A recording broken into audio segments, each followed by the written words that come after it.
बात एमएलसी चुनाव की कर लेते हैं। एमएलसी चुनाव की काउंटिंग शुरू हो चुकी है। 5 एमएलसी सीटों के लिए वोटिंग हुई थी 30 तारीख को और अब वोटों की गिनती शुरू हो गई है। 3 सीटों पर बीजेपी को बढ़त है और 1 सीट पर निर्दलीय को बढ़त हासिल हुई है। इस वक्त 4 सीटों का रुझान अभी तक सामने आया है। 5 सीटों को लेकर काउंटिंग जारी है। अभी एक 5वीं सीट उसे लेकर अभी तक का रुझान सामने नहीं आया है।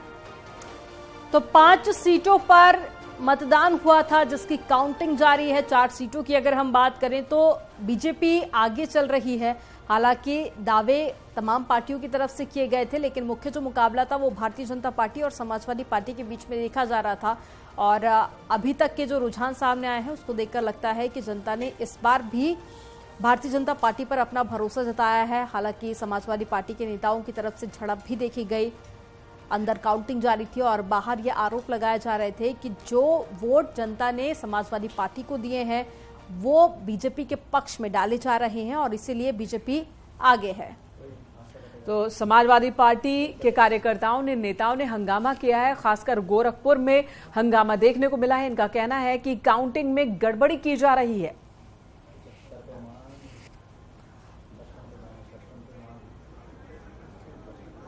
और इस वक्त रामगोपाल हमारे सहयोगी गोरखपुर से हमारे साथ जुड़ चुके हैं। रामगोपाल, समाजवादी पार्टी की ओर से फिर से वही आरोप कि धांधली, पहले ईवीएम पे सवाल और यहां तो पेपर से चुनाव और इस पर भी सवाल।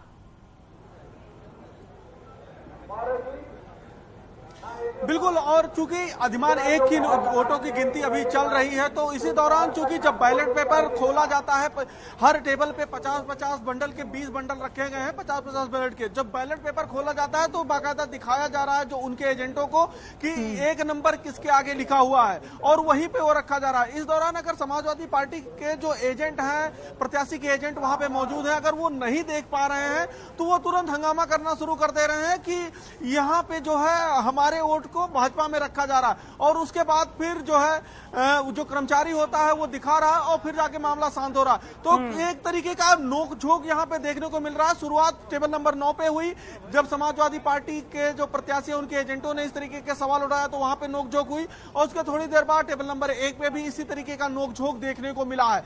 लेकिन अभी मौजूदा स्थिति में सब कुछ सामान्य है। अगर मैं तस्वीरों में एक बार दिखाने की कोशिश करूं तो देखिए कि किस तरीके से जो है अभी गिनती चल रही है और जो एजेंट हैं वो एजेंट बाहर हैं, अंदर गिनती चल रही है। अधिमान 1 की गिनती चल रही है और अधिमान 1 के पहले चक्र के जो रिजल्ट है वो करीब आधे घंटे में आने की उम्मीद है। अभी जो रुझान आ रहे हैं रुझान में ये पता लग रहा है कि भाजपा के जो प्रत्याशी हैं देवेंद्र सिंह वो अभी आगे चल रहे हैं रुझानों में। तो कुल मिला के जो रामगोपाल के समाजवादी पार्टी के नेता जो हंगामा कर रहे थे अब वो शांत हो गए हैं, समझ गए हैं कि धांधली नहीं हो रही है या अभी भी नाराजगी देखने को मिल रही है, अब भी कोई गिले शिकवे उनके हैं?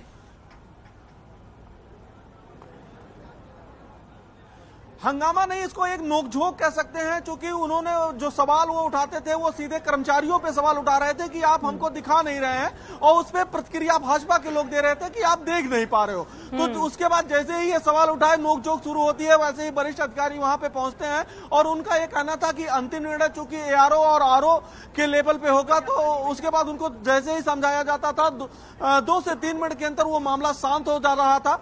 और सभी टेबलों पे जैसे जैसे नोकझोंक हुई वैसे वैसे अधिकारियों ने तुरंत मोर्चा संभाला और नोकझोंक पूरी तरीके से शांत हो गया और इस वक्त जो मतगणना है वो चल रहा है।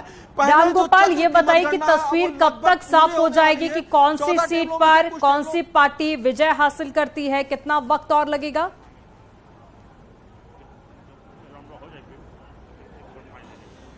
अगर हम अधिमान 1 की बात करें तो अधिमान 1 में गोरखपुर में 1,10,000 वोट पड़े हैं और इन 1,10,000 वोटों की गिनती के लिए 14 टेबल लगाए गए हैं और प्रत्येक टेबल पे 1,000 वोटों की गिनती 1 चक्र में पूरी होगी।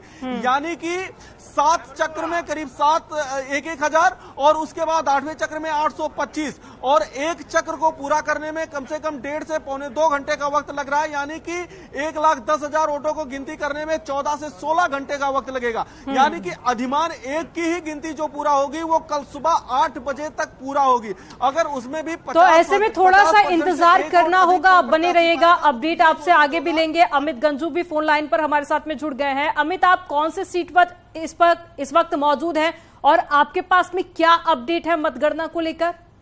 देखिए, मैं आपको बताना चाहूंगा कि अगर बात की जाए इस एमएलसी चुनाव की, इसमें कानपुर देहात और उन्नाव, इन 3 सीट को लेकर एक जिसे कहते हैं टक्कर बनी हुई है। लेकिन ये बात अगर हम कर रहे हैं शिक्षकों वाले की, अगर शिक्षकों की बात करें तो निर्दलीय राज बहादुर सिंह चंदेल लीड बनाए हुए हैं। तीन चरण पूरे हो चुके हैं। 10,518 वोट जो है अभी तक काउंट हो चुके हैं, इसमें ये लीड बनाए हुए हैं। और जो सबसे लेटेस्ट अब हमारे पास आया है कि स्नातकों की अगर बात की जाए तो भारतीय जनता पार्टी के फर्स्ट राउंड में 5086 वोट से आगे चल रहे हैं। यानी ये अरुण पाठक भारतीय जनता पार्टी के जो स्नातकों के लिए प्रत्याशी थे वो बढ़त बनाए हुए हैं। यानी अब जिस तरह अभी तक सब टेबुलेशन चल रहा था, रिजर्विंग चल रही थी, अब उसके बाद एक एक करके टेबल्स पे वर्क स्टार्ट हुआ है और लगभग 5:30 बजे के बाद से अभी सीट पकड़ी। ऐसा माना जा रहा है कि सुबह तक, अर्ली मॉर्निंग 3 o'clock या 4 o'clock तक इसकी कहीं ना कहीं पूरी डिक्लेरेशन हो जाएगी। ठीक है अमित, स्थिति सुबह तक साफ हो जाएगी। यहाँ पर बताएं कि यहाँ पर जो हालात हैं गहमा गहमी हालांकि सभी जगहों पर देखने को मिल रही है, खासकर समाजवादी पार्टी के प्रत्याशी जहां पर पिछड़ रहे हैं वहां पर जरूर आरोप लगाए जा रहे हैं। और इस वक्त की अगर हम बात कर ले 4 सीटों पर रुझान जो अभी तक के सामने आए हैं, 3 पर बीजेपी कैंडिडेट आगे और वहीं समाजवादी पार्टी एक भी जगह पर रुझान में भी आगे नहीं दिख रही है, 1 पर निर्दलीय आगे। और इस वक्त समाजवादी पार्टी के नेताओं की ओर से, कार्यकर्ताओं की ओर से कई जगहों पर सवाल जरूर उठाए गए, लेकिन अब गोरखपुर में भी स्थिति साफ शांत हो गई है और काउंटिंग चल रही है। लेकिन नतीजों के लिए, नतीजे पूरी तरह से साफ हों इसके लिए कम से कम हमें इंतजार करना होगा, कम से कम 24 घंटे का। अश्विनी भी हमारे साथ जुड़ चुके हैं, अश्विनी का रुख कर लेते हैं, हमारे साथ झांसी से हैं। अश्विनी, यहाँ की स्थिति बताएं, यहाँ पर अभी क्या रुझान आने शुरू हो गए हैं और उसके बाद क्या स्थिति, सब कुछ शांत चल रहा है?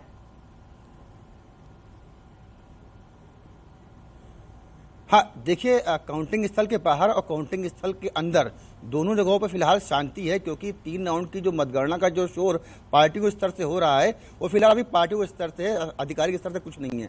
सबसे पहले हम बात कर लेते हैं सुरक्षा व्यवस्था की। कुछ जिस तरह से माहौल चल रहा है, सुरक्षा व्यवस्था को लेकर हमारे साथ कुछ एसएसपी राजेश झांसी के खड़े हैं, उनसे हम बात कर लेते हैं। सर, सुबह 8 बजे से जो प्रक्रिया शुरू हुई है, तकरीबन 12 घंटे होने को आए हैं, ऐसे में अभी काउंटिंग हो रही है, सुरक्षा व्यवस्था को लेकर किस तरह के इंतजाम किए गए हैं? मतगणना सुबह 8 बजे शुरू हुई थी, मतलब जो भी बंडल करके समय लगा था, 2 बजे के आसपास असली काउंटिंग शुरू हो गई होगी। बट हमारा सुरक्षा व्यवस्था सुबह 6 बजे से हम लोग लगा रखे थे, 3 शिफ्ट में पूरा इंतजाम कर रखे थे। 3 लेयर का हम लोग सुरक्षा रखे हैं, आउटर कार्डन, इनर कार्डन, फिर आइसोलेशन कार्डन, इस तरह का। हम लोगों का कंटिजेंसी को लेके हम लोग पहले से तैयार रखे थे। पहले से हम लोगों का बॉडी प्रोटेक्टर, हेलमेट, वो सब एंटी राइड गियर के साथ एक दिन पहले भी हम लोग एक रिहर्सल कर चुके थे और पिछले हफ्ते से लगातार इसको तैयारी में थे। ट्रैफिक डाइवर्शन भी हम लोग इसी के आसपास पूरा कर रखे हैं, ताकि यहाँ का आसपास कोई उपद्रव भी करने वाला कोई नहीं पहुंचे। इस तरह का एक एक्सटर्नल लेयर का सिक्योरिटी हम लोग कर रखे थे। पीएसी भी हम लोग यहाँ पर डिप्लॉय कर रखे थे। तो 3 शिफ्ट में ड्यूटी के बाद जो 4th शिफ्ट में भी हम लोगों का फर्स्ट शिफ्ट वाला पूरा शिफ्ट होके आ जाएंगे। सर, बीकेडी हॉल के बाहर, काउंटिंग हॉल के बाहर बात करें तो वहाँ पे तमाम पार्टियों के प्रत्याशी हैं जो अपनी अपनी और ज्यादा जानकारी के साथ में अश्विनी हमारे साथ में बने हुए थे। अश्विनी, आप नजर बनाए रखिएगा, अपडेट आपसे आगे भी लेंगे तमाम जानकारी साझा करने के लिए। बहुत शुक्रिया आपका। तो न्यूज 18 की नजर है और हर एक सीट पर जो जो अपडेट आएगा, हर एक अपडेट हम आप तक पहुंचाएंगे। सबसे पहले दिखा रहे कि कानपुर उन्नाव शिक्षक सीट पर किस तरह से कौन आगे कौन पीछे, किसे कितने वोट अभी तक रुझानों में दिख रहे हैं, वो हम ग्राफिक्स के जरिए यहां बता रहे हैं।